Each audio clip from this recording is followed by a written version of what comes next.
Here to talk about Shot in the Dark. I guess we should probably start off with, if each of you can sort of introduce yourself and explain your involvement in the film. I'm Keene McRae. I'm the director, and I wrote it with Chris and Lane. I also play Vince. And I'm Kristoffer McMillan. I am one of the actors and a producer and writer as well, as stated by Keene. Hi, I'm Lane. I play the role of Clay, and I'm a co-writer and producer. Yeah. Shot in the Dark is getting I think it's its world premiere at Grumfest, right? So how are you guys That's feeling right. about that? Yeah, very excited. Yeah, we're excited about that. Can't wait to see. I wish we could all be there. I mean, that would be really fun. But... Yeah. I'm looking forward to hearing the reactions of how it goes in the theater. Yeah. Yeah, definitely. And I mean, for those that haven't yet read up on it, without too many spoilers, what is, what's Shot in the Dark about?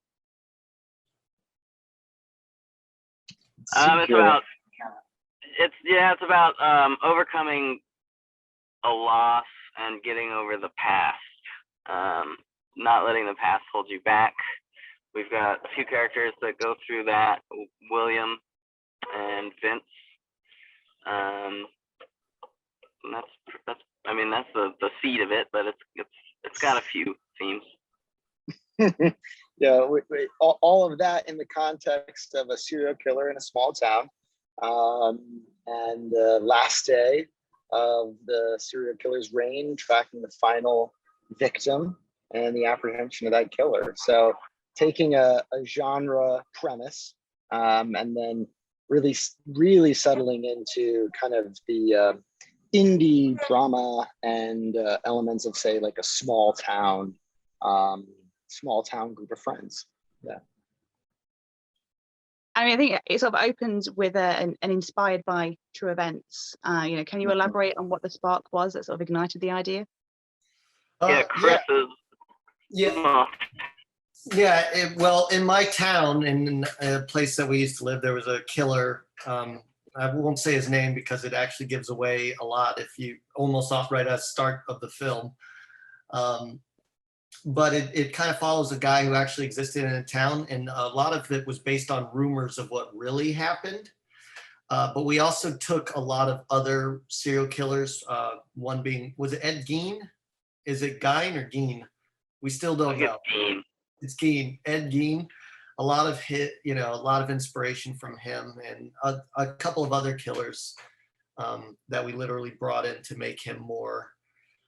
We wanted to have a very realistic killer, like somebody you would actually come across, because I don't think serial killers walk around with like the creepy face and like, yes, I'm gonna do something evil and wicked. No, we wanted a guy who you believe can get away with something. You know what I mean? And I think, the three of you all were writers on the project. What was that process like? I've spoken to a lot of people that have worked as a duo, but what is it like to work as a threesome? Well, it kind of went in waves. Chris, having been born in this small town, having the idea of it many years before any of us had even met, really, had an initial draft of the script. I met Chris on the set of a commercial back 2009, and then we started, retooling the script, rewriting it together, and then not long after, Keene got involved, and then he took a pass with Chris, and so each of us kind of had a hand in evolving the script out of its sort of genesis state, and then even through editing, we were rewriting and crafting the narrative. I guess, Sorry.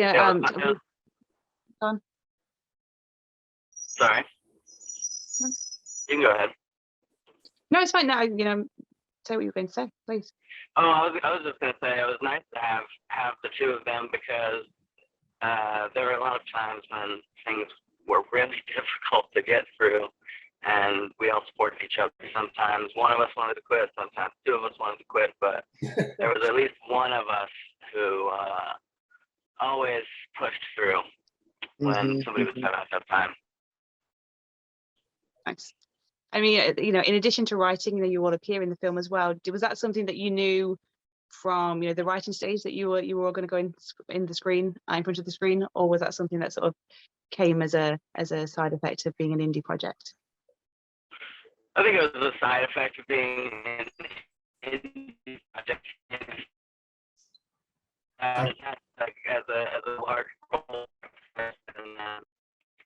and just the way it works, by trying to get money and the length of time it took to find some initial funds to get started, it just all sort of fell into place through time.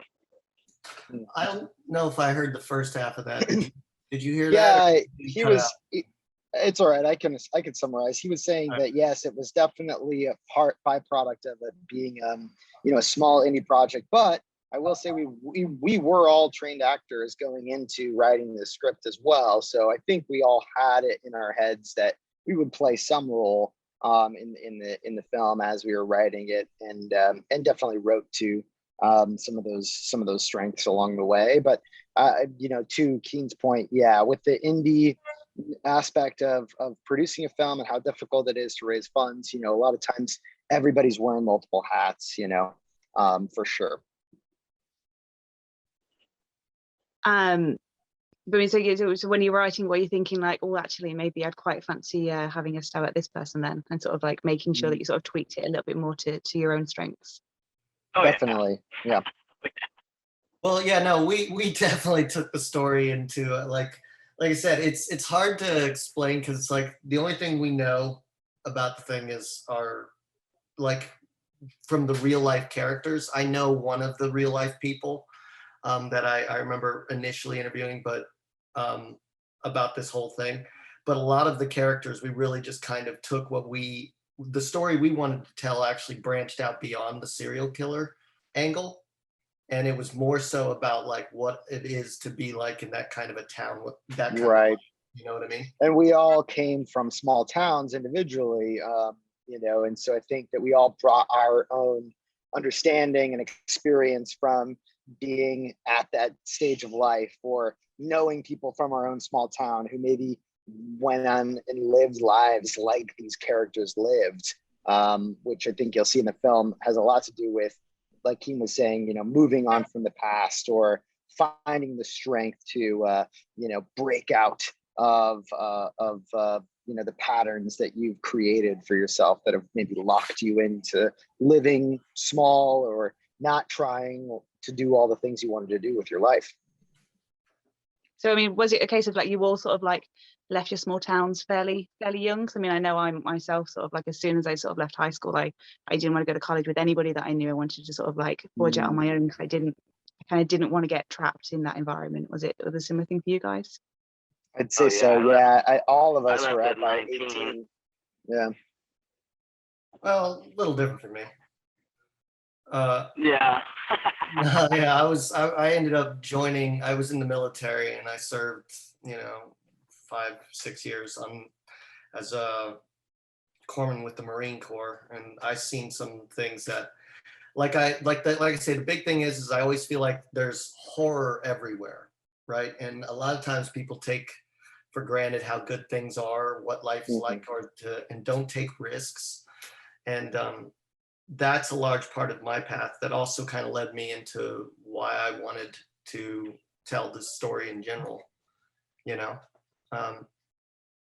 it's like there's so many crazy stories out there and so many wonderful things that I keep coming back to from like the military aspect, that when I met up with like these two guys, Keene and Lane, the one thing we had in common was, I would say, our ability to tell a story and to also stick to our guns and have a little courage about things. And that's like even one of the themes, I'd say, in the story. I mean, what was it about, you know, you are sort of like the lead character, Chris, you know, what was it about the character that you really sort of connected to? It's funny, I think at first I don't think I connected to much about him.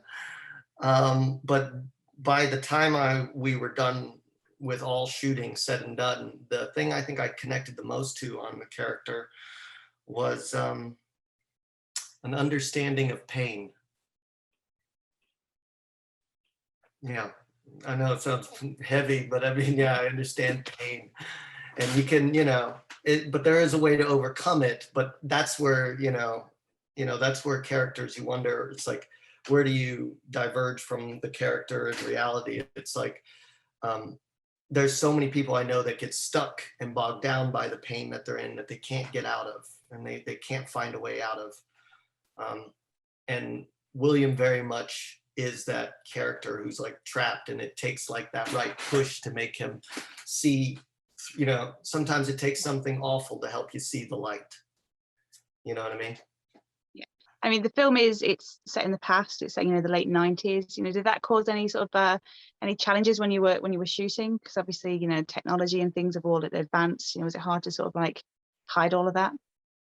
Definitely. I mean, there were numerous times where, the wrong vehicle was in the background, or,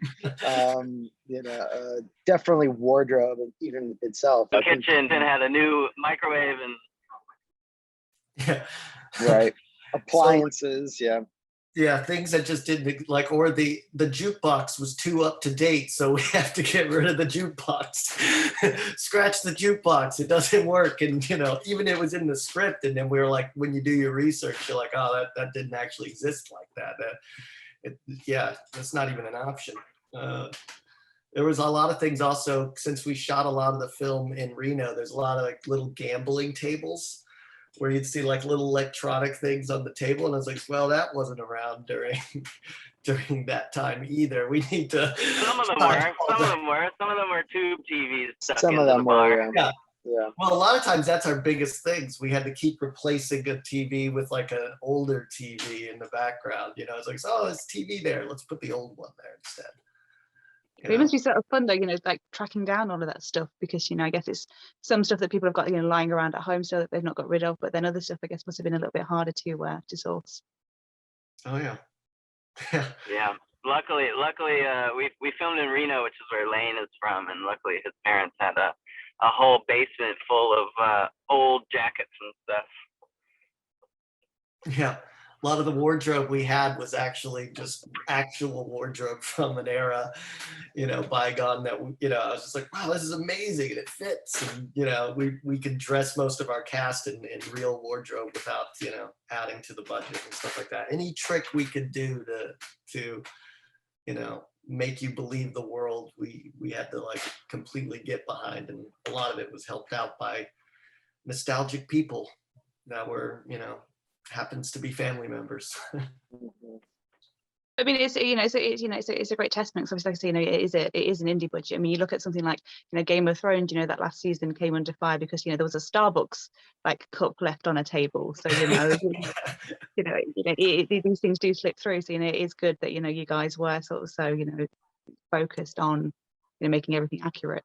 We lost a lot of footage and a lot of takes because we'd watch it and be like, look at that. That was a good take. But then you saw like this modern car drive right through the shot or something. You're like, oh, because, the one thing we couldn't do was like close off highways, close off any roads. So yeah, we had to wait for the road to be clear, and that wouldn't happen very often.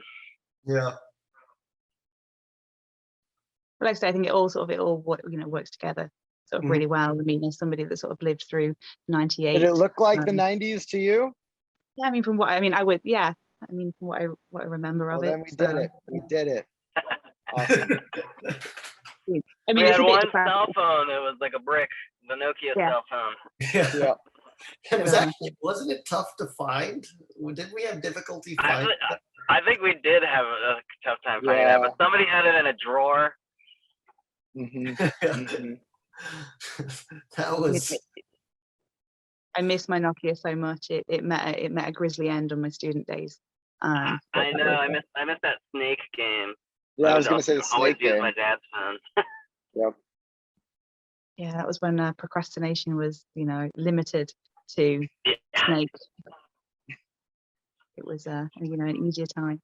But I guess, obviously, I think was this film done and dusted before the pandemic, or because I know there's a lot of films that are all in traction. Yeah, we'd been filming this before the pandemic. we were even editing before pandemic, actually. Yeah. I think we intended on having, when did we initially want to release or try to get this done, Lane? Do you remember? A year ago, 2 A years year ago. Yeah. Yeah. Yeah. It was a while. And then, life happens, and that's what happened, got in the way. It's amazing how that, how that can change your whole game plan of what you were expecting to do. I feel lucky though that we've got the film finished now at a time when a lot of people are struggling to make new content, and people are definitely looking for new content. So I think I like to tell myself that everything worked out for a reason. Yeah. Yeah. I mean, you could say that about every aspect of the film. Even to me, like I was saying earlier, it's like one of the aspects is we thought we were going to go for one direction on the killer, and then we went another direction. And like I said, he suddenly became the unsuspecting guy, which is more believable, more realistic, and that's like my favorite thing about him. And then quite literally everything we wanted, everything that could go wrong went wrong. Everything we wanted to have happen, we had to change. And the ending we wanted to shoot had to change, and we had to do so many shifts on the story. Because honestly, a lot of it was we were trying to stick to a very realistic scenario, something that you can believe happening. And we wanted to make that the most realistic kind of serial killer film anybody's ever seen. Like, you could believe this could happen to you. And there was the quote that we were originally going to have in the film at the beginning that also stated that there are currently, which is a true FBI statistic, that there are 50 serial killers in the country at any given time, and 25 of them are never caught, And it's like, and it's something creepy about a guy that could literally be your neighbor, that person that you thought you could trust, and then you learn something else, about this person. And that's really, I mean, there's so many things about the film that I can go on forever about that one. I mean, obviously, the three of you obviously, seem to get on quite well. Have you had discussions about, what you might like to make together next? Oh yeah. Yeah, no, there's we got a few features on the horizon already. I kind of do a lot of commercials in the meantime, and then Keene works on music videos for the most part, and Lane's one of the producers on a couple of upcoming projects. We have a political satire, which is also a horror film, but it's like it's done in the vein to make fun of the old 1950s, 60s horror film, where they're sitting down like, that shooting star was really low, Bobby, and then it like crashes. But it's like it's a comedy, but a horror, and that one's called Something. Yeah, and then I'm working on something that's set in the music industry in Los Angeles and around America in 1971 with three brothers, and it has to deal with the radio, and it's based on Wolfman Jack and his kind of story. It'll be fun. It'll be like 70s B movies like Vantage Point or Breakout. I think it'll be fun. Yeah, and then we also have another one, I think, based on a true story as well, about a tiger hunting a poacher, that also took place in the 90s, and that one's called Monsters Are Real. So we have a few films that we're going to work on, that we intend on working on together. If you need a tiger, there's one circling me at the moment. If you want to go like super low. Oh yeah, you got the cat. Yeah. Yeah, she's made an appearance. We need to cast the tiger still, so there you go. I don't know how believable that one will be, but No. I mean, I guess I'm bringing up that you work in music videos, Keene. What is it? What was the sort of the difference from making a music video to making a film like this, which is I guess it's a sort of a slower pace and more considered. It's a lot. Yeah, you have to work really quickly, which was kind of tough at first. But luckily, my brother is in the music industry, and so my first music video, I got to work on for like a month. So that was nice. But I did do it on a 360 camera and tried to make it kind of unique there. But it's been fun. I like it a lot because you get to be very experimental, and you have to be have to know what you're saying and be pretty direct with the camera. So I like it. Do you have any dream bands that you'd like to do a video for? Oh my gosh, I don't know if I can think of any right now. Dream bands. I mean, if I could, I'd do Radiohead. But that's Paul Thomas Anderson's territory, so I think I've taken. Nice. I guess I think our time is fast running out. So I guess my final question would be, you know, people are organising, you know, what they're going to watch at Grimfest. You know, why should they take a chance on Shot in the Dark? What are they going to get from this film that they might not get from some of the others that are playing? Well, I definitely think that Shot in the Dark is going to have a twist that they haven't seen, that they're going to have a strong reaction to. And I think that for all the serial killer and genre elements that we baked into this story, we managed to show them a type of serial killer movie that they've definitely never seen, because a lot of this film spends a ton of time diving into the slice of life of this small town place and the group of friends and the relationships between them. So, you know, in that regard, I'm really proud of the type of genre film that we made. It's not a serial killer movie that you've seen before, and I can promise you that. I would It's say, very unique. yeah, you gonna say something, Keene? No, you go. I was gonna say all the things that those other films are missing, this one has. No, I'm sorry. But at the same time, no, I'm just kidding. I'm sure all those other films are knockouts. But it's like I said, if you want to see a film that's more realistic and believable than your average serial killer film, that you can see and you can actually picture yourself in the shoes of these characters, and you've actually met these characters before in your life. If you want to sit down and see something that you feel like can happen to you, this film will have. Yeah, and I'd say that it's just unique, and the darkness comes from not just the gory blood, but also from a psychological blockage, psychological problem. Well, I will wish you guys the best of luck with the screening. All right, Thanks, Kat. Appreciate it.